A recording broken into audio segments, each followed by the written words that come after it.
Yo, this video, we're gonna go ahead and clean this chain.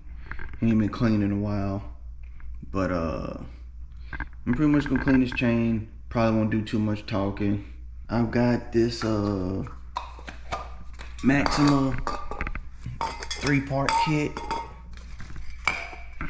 that I bought a while ago. Just never actually, you know what?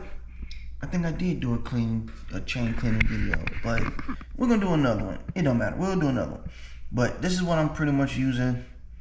Anybody ever used this, you know, comment down below. Never used it, comment down below. But for now, we're gonna go ahead and get to cleaning this chain. I'm gonna go ahead and use the cleaner, spray it on it, and I'm gonna roll the bike outside.